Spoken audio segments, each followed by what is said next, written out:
One of my first memories is when I was just a tiny kid. I would have been about 2 or 2.5. And my mom was either making the bed or ironing. I don't remember which. But there was she had stirred up some dust. Maybe she was sweeping. But she had stirred up some dust in the bedroom, in her bedroom. And I was on the floor. I was lying on the floor. I was probably 2. And the sunlight was coming in through the windows, the east windows, the morning sunlight. And there were little dust motes wafting in the air in the bedroom. And I just remember it was like some of my first conscious thoughts. I remember thinking, what is that? Not in language, not in words, but just in consciousness. And who am I and what am I doing here? And I think there's something about that awakening like that, where it brought me into the moment of this life, and I realized that there was something incredibly powerful going on. And I think I equated from the very beginning the light with divinity, the sunlight with divinity. And then we were Baptists. We would go to the Baptist church. We went up to Eastern Heights Baptist Church, and I would sit, as a little kid, would sit in the pew and draw on the back of the little offertory envelope or the bulletin with that little pencil without an eraser. And I'd sit there and draw while the preacher would tell the stories, the biblical stories, whatever, Jonah, Noah, the crucifixion or something. And I would illustrate those little stories. When I was probably about 10, maybe 9 or 10. I remember one Sunday when some of the other kids that I knew started to get up at the end of the service and go down front where they were going to get saved. And I guess because I knew some of those kids, I thought, I'll do that too. Like the spirit moved me because my friends were going. And so we all went down together. Within the following weeks, within a few weeks, it was time to have the baptism, and it was in the Eastern Heights Baptist Church where the red curtains, velvet curtains, were pulled back, and behind the altar was a pool, like a white tile pool, where the baptism, total submersion happened. And the boys were on one side wearing white robes, like choir robes, and the girls were on the other side. And I remember it well because it was the moment that I was saved of my baptism. And a boy would go down and the minister would push him underwater and say saved and pull him up. He'd be all wet and he'd go on, and then a girl would go, and it was my time to go. And right before I went, I was looking across the way, and this girl that I had a particular fondness for, Amy, she came down, and as the minister put her underwater, she came back up and you could see her full form. And, I was just a little boy. And as I was seeing this, I was like lit up. I was like, wow, this is beautiful. And at the same time, the minister grabbed my head and put me underwater and said, saved. And so this combination of like religion and physicality were all wound up into one beautiful moment of what it means to be alive and what it means to be human. My spirit and my body were like coming to attention at the same exact time. It was an incredible baptism. They reached a point where there weren't enough kids in our church, and we couldn't dance and have fun, and there wasn't like a youth program. So I went over to the Methodist church. I went over to St. Paul, where they had MYF, and all my friends were over there. The kids from my junior high school were over there, probably 12. I was 12 or 13. And that was more about just camaraderie than it was really religious experience. Although we did sing, we had a choir, and we traveled all around the South. We went to Texas and Louisiana had spent wonderful summers traveling and singing.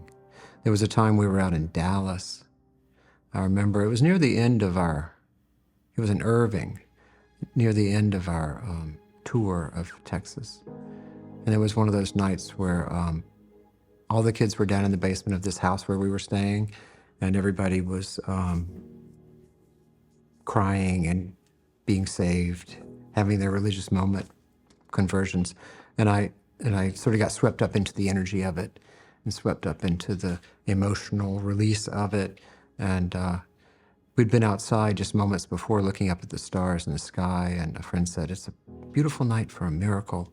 And then we go down, everybody's crying and wailing and speaking in tongues or something. And I get swept up in it and have this moment of like ecstatic release. It was quite beautiful.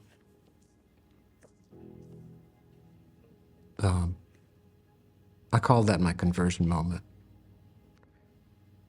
I think that I've over the years, people that I've known that have had a version of that have a different kind of look in their eye, like a little twinkle in their eye.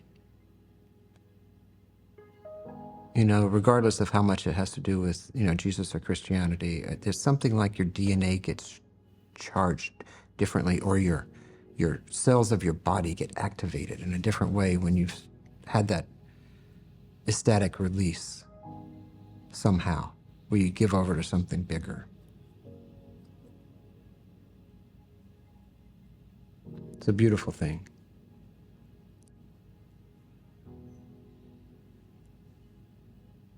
When I was in Florence, when I was 18, I had gone over to study drawing and painting, and I wound up studying with this American artist, Ben Long.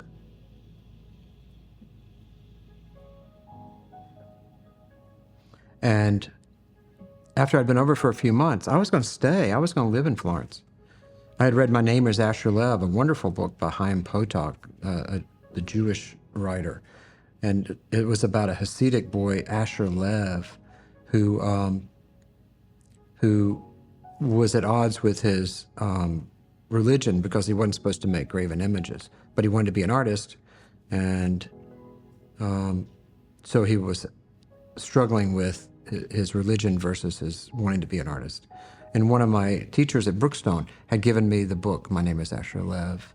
And she knew that I was sort of struggling with my religious heritage versus wanting the freedom that an artist would have. And so she gave me the book. And in the book, the fictional character, Asher Lev, goes to Florence to study. So that's what I did. I went to Florence. And I'd been there for a few months when I got a letter from my high school girlfriend saying that she was pregnant. And so I had to decide what to do. And I was very religious. I wore a cross, and I was only 18. And I was not wanting to go back to America, not wanting to come back, but I was willing to do the right thing, what the right thing was. So I went down to the Arno, along the Arno River. I remember it was a gray, rainy day. It was probably sometime in November. And I prayed and I cried, and I prayed, to let me do the right thing. And I had this moment where it was like, it wasn't a deal with God, but in a way it sort of was a version of a deal with God. I was like, okay, I'll go back and I'll be a father and I'll raise my family and I'll get married, but I want to be a great painter. Like, that was the deal. It was like, okay, I'll do this if this. So I came back at 18 and came back to America, to Columbus, and got married to my high school girlfriend. And we had a child and moved to Philadelphia, because in Philadelphia I could study art. And I knew if I stayed here, I wouldn't keep learning.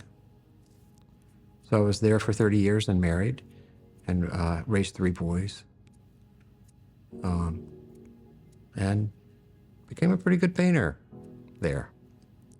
So the deal was sort of struck and seen through. There were ups and downs a lot. When you get married so young, your you're sort of stuck in a childhood place in a way. So it took a lot of evolving, had to happen.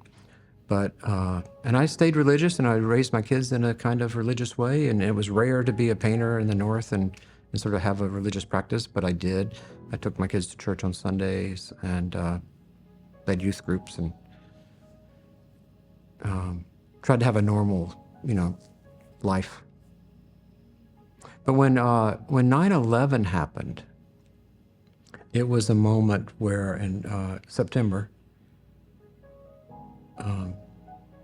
2001, I was on the island in Maine. I was up on the island where we go in the summertime, and so I didn't see it. I didn't watch it. I heard it on the radio. And I went back. I came back down through New York and stopped and did studies of Ground Zero paintings, drawings and paintings. And I just couldn't quite wrap my head around my God concept must have been too limited or something. I couldn't wrap my head around how all those people died and how they deserved it somehow. And where was God in all that? Where was my God concept in all that? I couldn't grok it. So I began to have a version of a crisis of faith, I think, and started looking at other options and other possibilities other than tradition that I had, raised my family in and been born into. So I started, that crisis of faith led eventually, I think, to some version of my marriage dissolving after 30 years. But I traveled around the world. Went back to Florence where I'd started out, went on to Nepal, where I studied with a Buddhist nun and learned the practices that she was teaching, the practice of giving and taking, which is in Nepal, the bodhisattvas, the priests, practice this exercise where they breathe in all the sadness and horribleness of the world, and they breathe out love. So there's like a filter. They're up in the mountains of the Himalayas doing this all day, every day. All day, every day. And I asked one of them, Shring, his name was Shring, I asked him what the point was, like really what's the point of what they do all day. And he said, peace of heart, peace of mind. And I understood that and felt like that was a worthy venture. And so, I was always taught sort of in with the good, out with the bad, as a practice. Just look at the good things, get out the bad things. But they're almost choosing to do the opposite, breathing in the sadness and the horribleness and being a filter and then putting light and love back out. And they feel like that they make a difference. And it's not a bad way to think about prayer, and not a bad way to think about how we can be a filter. But you have to be able to clean the filter. Not long after traveling around the world, my marriage was completely falling apart. And I remember having a prayer. It's one of the prayers that I think was answered instantaneously almost. I was in a lot of pain, and I remember I was in a parking lot in North Carolina at nighttime, and I looked up to the sky and I prayed. I said, God, take this pain away from me. And it was the pain of 30 years of sadness, probably. And within a few days, the marriage was completely over. And I had gone to Seattle. I had to go to Seattle where I had a museum show at the Fry Museum. And I met Betsy, my wife, Betsy, and we've been together for 20 years. It was like I was heard. The prayer was heard. Prayer is an incredible thing. I pray every day, sometimes at specific times of the day. Like 5:55 is a time where I always pray. And I just send out love to my family and to loved ones. But painting is really a constant prayer. When you're painting, you're making something that's going to last beyond you. And you just are in a kind of relationship with the divine where you're asking for it to be something that has worth in the world and has a reason to exist, and that will make the world a better place somehow. So painting is a meditation, like a prayer. When I was in Maine in 2014, my youngest son was living in California. Two of my sons were in California. The other was in New York. And my youngest son had been in a relationship, a good relationship, but he'd been sober for a couple of years. All the boys went through their stuff. We all go through our stuff. But he'd been sober a couple of years, and he had when his girlfriend went away and broke up with him over a long weekend, he had an accidental overdose. And that was 2014. He passed away. He was 27. And I was probably closest with him. I spent the most time with him. Because I was just more successful by the time he came along, and it was easier for me to focus on fatherhood. And that kind of loss, you just can't grok it, because it's not the natural order of things. Parents are supposed to die first, I expected that. My father had passed 2 years before, 2012, and he had a good life, and he was like a prayer warrior. He was always praying for everyone.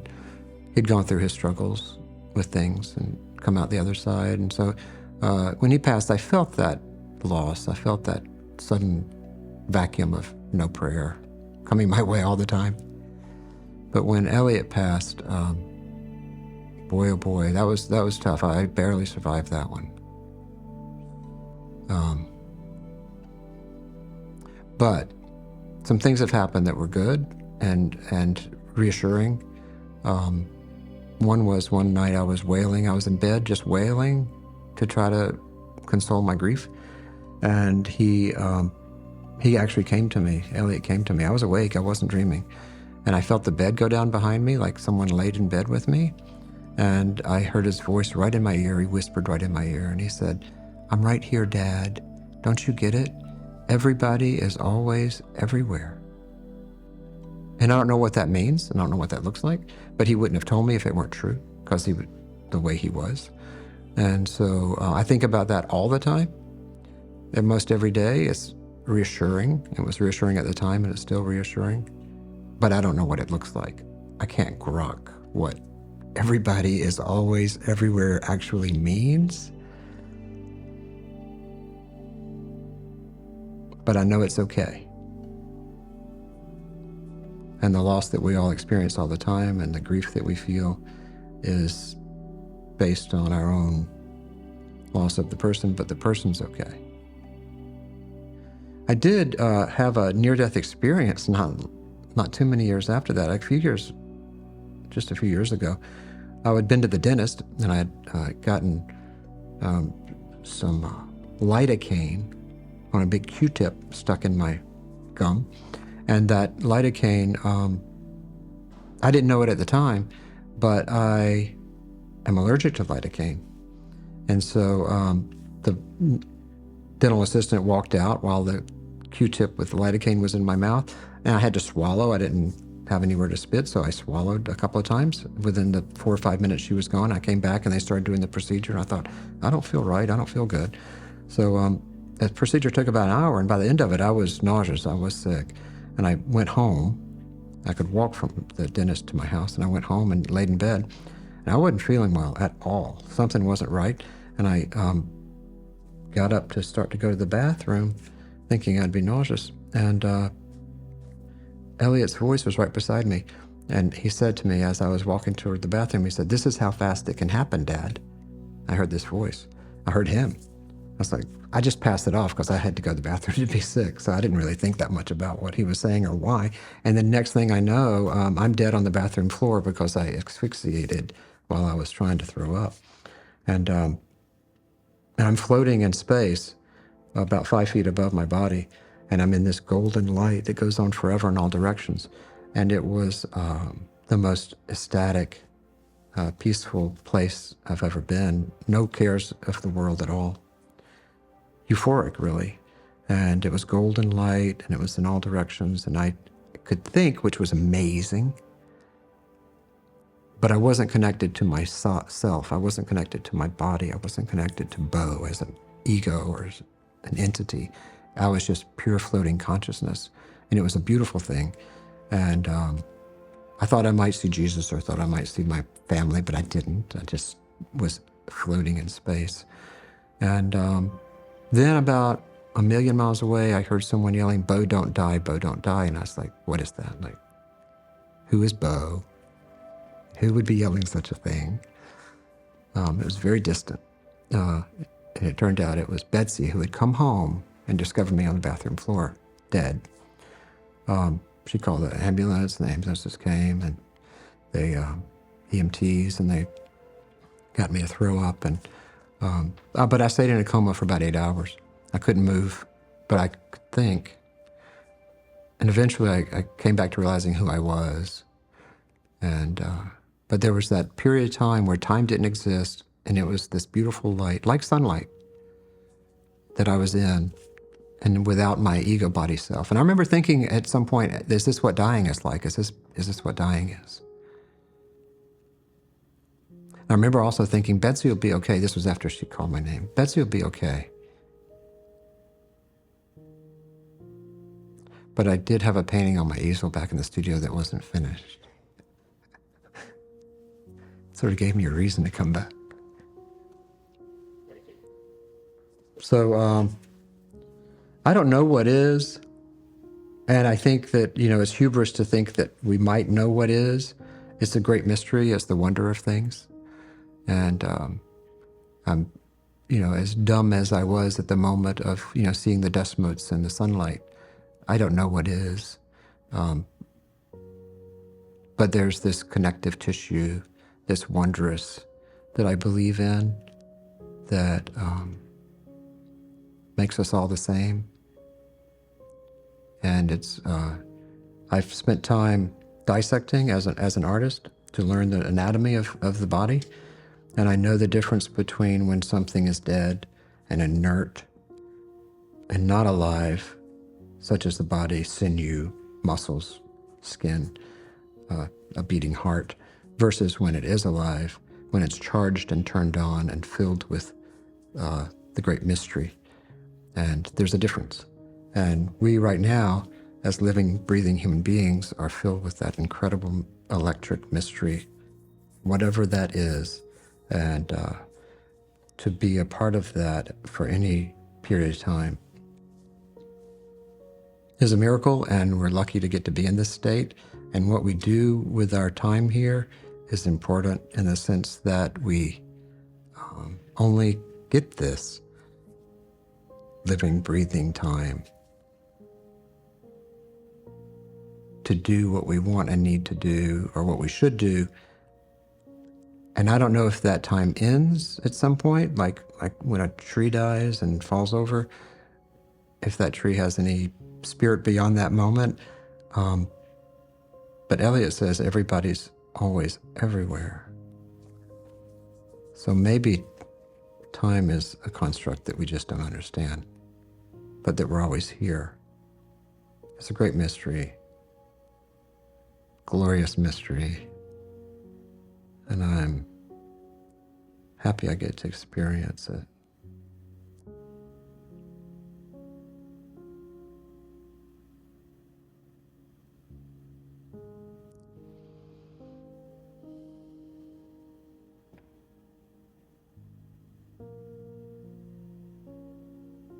Do you experience that the most? Excuse me? When do you experience that the most?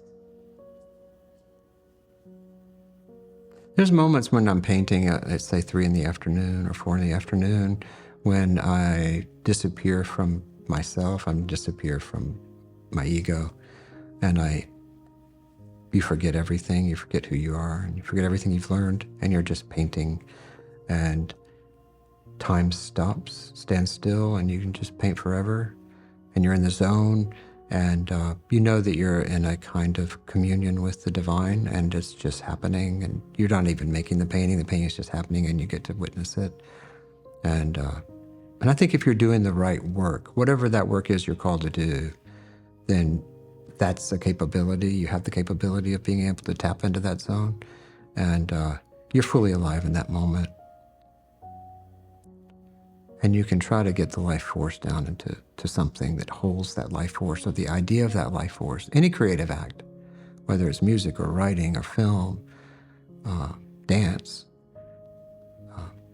art, painting, getting it down, getting your own life energy into something that exists and holds that life energy is a great gift. It's giving back. It's always giving back. I say I don't do anything for money. You know, that's probably not always true. There's a few instances where you have to do stuff for money. But if you do stuff for love, then the money just follows. I've always found. If you do things for the right reason, do things for the good of the whole, and not just for yourself. So any act that you do that you take on for the good of the whole system tends to be one that the universe falls in behind. And you can trust it because you're not doing it for your own self-edification or your own ego or anything, or for money. Because, the idea of, you can't serve two gods, God and mammon, is just, to my experience, just pretty much a fact. It's one or the other, You got to make a living, you got to eat, you got to be responsible. That's all part of the deal. But it's another thing if you're doing it for any kind of glorification other than, the glorification of the wonder and the mystery of God or the divine. I don't try to define what God is on a sort of, like in a dogmatic way, because I think our brains are just too incapable of comprehending the complexity of it. My brother passed away in 1988. He had cancer. And the night before he died, he told me that the master had been back for him. And my brother wasn't religious, and so that was not a word he would normally use. He said, the master came, and he showed me what all this is, and he'll be back tomorrow. And I said, well, what is it? He said, it's an incredibly complex, multicolored game which you'll never understand.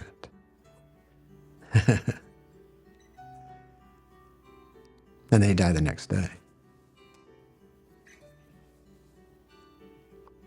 So I don't think, I try not to put words in it, because as soon as you put words on something, then you limit it. Red, you already, the wondrous combination of all the things that happen in your retina and light and reflection, refraction, all that, all the complexity sort of gets just, flower, you have a concept for these things. But these things are miraculous things, incredible things. But we say, put a word around it, puts it in a little capsule and just sort of like limits it, and I don't want to do that. That's why, the visual is a wonderful language for me, because it keeps it open. And I think I did have some visions. I had quite a few visions when I was younger. I had one vision in 1993, May 17th, 1993, when I was just lying in bed, and then this light came on above the bed. Like this light on the ceiling was just glowing. And it was just this light, and it was giving me information directly into my being, not with words, which is hard to grok, hard to understand what that means. But it was just giving me information, and it said, this is the turning point of your life, not in words, in energy. And so it got my attention, and it said, we're made up of two halves, a light upper half and a dark lower half. And it's our job to let the battle rage between the two halves of ourselves. Don't shut it off. I didn't really believe it. I was like, yeah, whatever. And I looked down. I wanted to look down to this dark lower half of myself. And it was terrifying. It was this craggy, gray, dark, black abyss that went on forever. And I was like, oh, okay. All right, I believe you. Light upper half, dark the lower half. Let the battle rage between the two halves of the self. And then it also told me that that energy flows away from us like water over a mountain. And the way I saw it was like a mountain with rain pouring down over it and rippling away. So like how we are and our being affects everything around us. Energy flows away from us like water over a mountain. And then the other thing it said was we have to learn what it means to be open. And that's one I still think about all the time.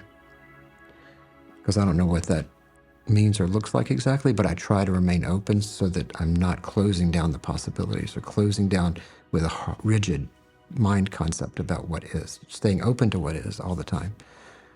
And the last thing that happened was it said, you may have to lose your will. And that was really troubling at the time because my son Will was leaving the house. He was just going off to Chicago after high school to be at Steppenwolf Theater in Chicago. And I had a vision of what, like maybe Abraham and Isaac, like losing your will. In my case, was losing my son. So one of my worst fears. And then later that happened with Elliot. But to lose your will meant letting go for the greater will. So I think about that a lot as well. Like, what is my will versus, God's will? And I try to take action accordingly so that I'm not acting out of my own will. And so often my little prayer would be just like, what do people need? What do I need to give? How do I need to show up in a way so that I'm giving people what they need? What's God's will in a situation? But I don't try to, I don't live by doctrines and don't live by dogma so much, although I try to be as aware of all of the faith traditions as possible. Because people have different points at which, like, I don't think sin is like universal. I think that sin is depending on the person. So, like for one person, drinking is a problem. For one person, drinking might be a problem, alcohol or whatever. Like it was for my father. But for me, it's never really been a problem. When I was young, I liked to drink a lot at 18. But now, as an older person, well, at one point I actually got a liver problem, so it probably it was the universe telling me. But since, drinking has not really been a problem. So it's not like what I call a Plythe point. I call it a Plythe point because once I had a dream that there was a part of the brain called the Plythe, and in the Plythe, all energy flowed in and out through our body, through our brain. Sometimes God had control of the valve, and sometimes we had control of the valve. So it was important to take action when it's our turn, not when it was God's turn. This was a dream. So I live experientially based on things I've experienced. But so the Plythe for me is you got to learn what your Plythe points are and what you can do and can't do. It's a very subjective, personal thing, not just the Ten Commandment thing. I mean, obviously, Ten Commandments are there for moral structure and base, and that's a good thing to have. But some things that are taken literally, can be open and reinterpreted based on circumstances now. Things like that. So I try to live in a way where I'm always gauging the information and always gauging what's right or not right for me. And I think try not to judge other people accordingly, so that everyone has a right to do their thing.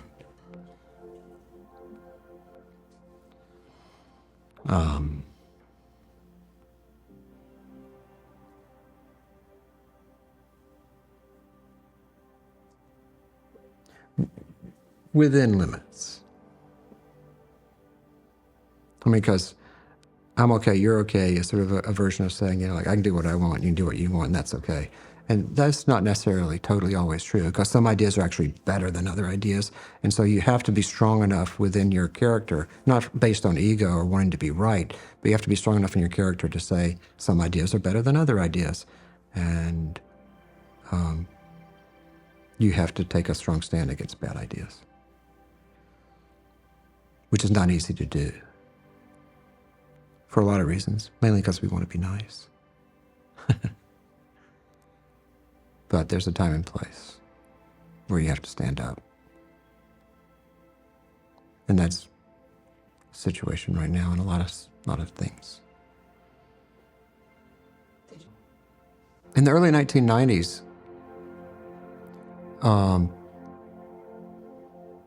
had a lot of experiences. I spent time with Andrew Wyeth, who was my mentor, who really taught me a lot about why to paint.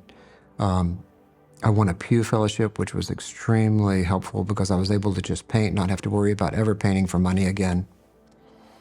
It allowed me freedom. But I also read a book called The Reenchantment of Art by Susie Goblick. And in that book, she talked about making a distinction between artists who are sort of fulfilling the concept of the lone artist in the studio, in the garret painting their paintings to be shown and sold in galleries, that she held that up as the sort of the model we've had in America in commercialism with commercial art, paintings that would become famous and go to museums, sort of the male artist concept.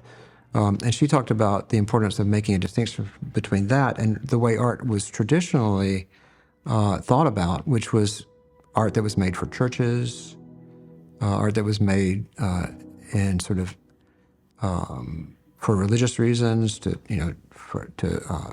represent the divine, both in Hindu art and Buddhist art, and going all the way back to the Greco-Roman tradition.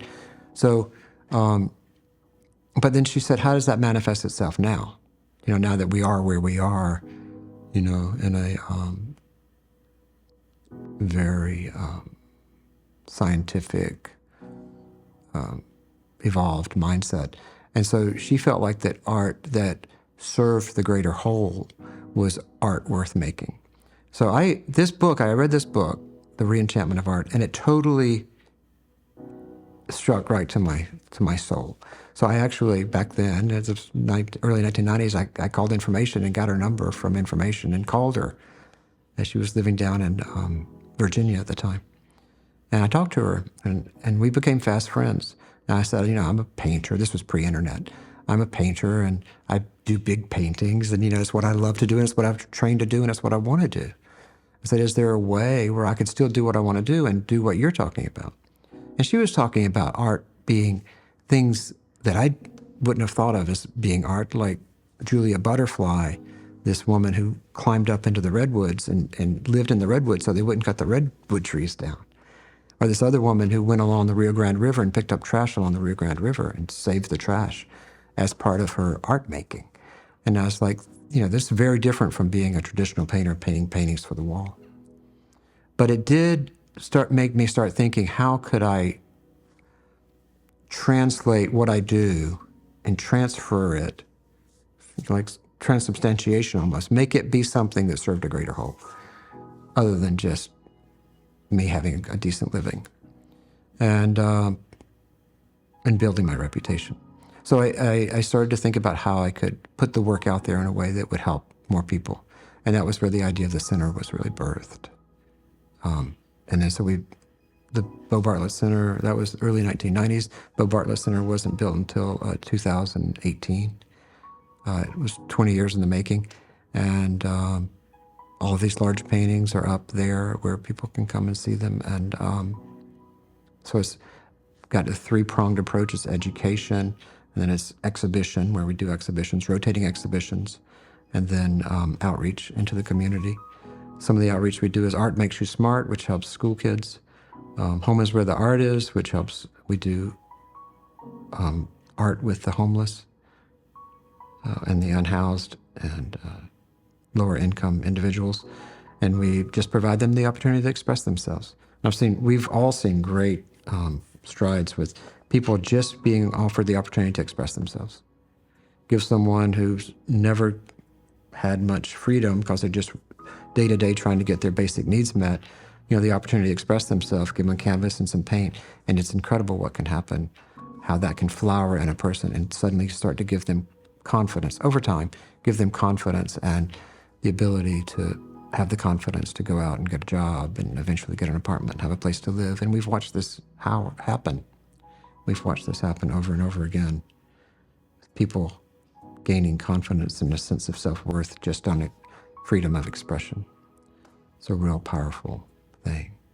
So that's the way art can help transform lives when it's there to serve the whole and the greater good. I think when we're in pain or we're grieving or when we have sadness or we have depression, it's almost easy to think that we're special somehow, that we're special, like that it makes us unique. But the truth is, nobody escapes suffering. We all suffer. And how we get through it is what makes the difference. And where we find the peace we need to find to keep moving forward. For myself, when my son passed away, I barely survived. I mean, he came back and told me things which helped. And I had a grief counselor. I had a grief counselor over in Auburn that I would not have survived if I hadn't gone to her every week for 2 years. I find creative things to do. I started Home is Where the Art Is after he passed away because I knew that if somebody was counting on me to show up every Thursday morning at 9 o'clock, that I'd have to show up. So I'd have to be there. So I had to be on the planet. If you can serve others, if you force yourself to get in situations, whether you want to be in that situation or not, if you force yourself to show up for somebody else, then you have to be there. So I set up a lot of things like that, where I was helping other people just to get through my grief, as a way to get through my grief, so that I'd stay on the planet.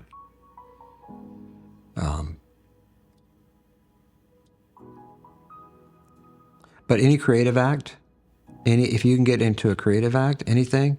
So I made a movie after he passed away because I knew that I needed to have a place to put my grief. Things don't stay fixed. And the movie I'm working on now was hatched out of going to grief counseling every week. There was a sign along my path along the highway that pointed toward Hurtsboro. And every week I'd pass that sign and think, Hurtsboro, I get that. I get the hurt. I feel it. And it became a story, and I began to evolve a story out of it. So any creative act that if you can take the fodder, and take the pain, take the sadness, take the grief, and if you can turn it so that it sublimate it into a creative act or to giving, then suddenly you've taken something negative and turned it into something positive. It's not unlike the bodhisattvas that are taking in the pain of the world and breathing out love and prayers and light. You're taking in the horrible things that happen and you sublimate it, turn it into something positive, and bring it out into the world. It's like the crucifixion, the body and the blood. And the communion gets transubstantiated and turns into something, literally turns into something that is nutrition that feeds you and feeds everyone. So if we're in that place, that difficult place, take action that gets you outside of yourself, creative act, or serving others.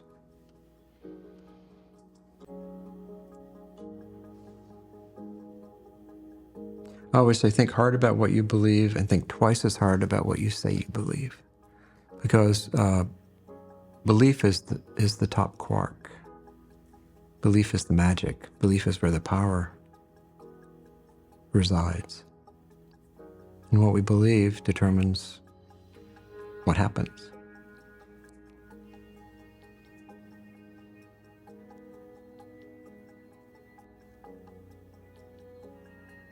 I don't know if there's... I guess there is. Yeah, I mean, everything gets filtered through the human mind. So everything gets interpreted through what we think, what we're capable of thinking, and what we believe. But I think that there is a truth. I don't think it's all just interpretation. It's not just all context. I think that there actually is a truth. Now, we affect what is by what we think and how we are, but I think that there is an overriding truth. And part of that could just be the way we change things and affect things by what we think. But I do think that there is something that is true and substantial. It's just super complicated and we can't understand it. So I'm influenced by a lot of different things. I try to be influenced by all, theologies, and I see that as a foundation on which to build. And I love art. I think art has a way of speaking that's outside of dogma, that is about freedom. One of the last things that my mentor, Andrew Wyeth, said to me as we were parting the last time we saw each other, 2009, he said, we've been having lunch and we just had a blueberry pie. It was amazing up in Maine. And we were parting. And he said, as we were leaving, he said, Bo, keep yourself free. Keep yourself free. And that resonated, and it continues to resonate because he had a fall the next week and broke his ribs and hips and never recovered, and he passed away shortly afterwards. So his last words, keep yourself free, always echo in my mind. And what that means to me is don't get too locked into any one particular thing. Like, keep yourself free. It's like what it means to be open. And don't get locked into things that you maybe don't want to do or aren't keeping you free to develop how you need to develop. And that can be a very complex web of things that control us. Politics, religion, moral, society. But I try to live experientially, so I learn from my experiences and don't just accept things that are prepackaged. And trusting that. And it takes a lot of trust. And a version of faith, I think. That there is a truth, and the truth will set us free.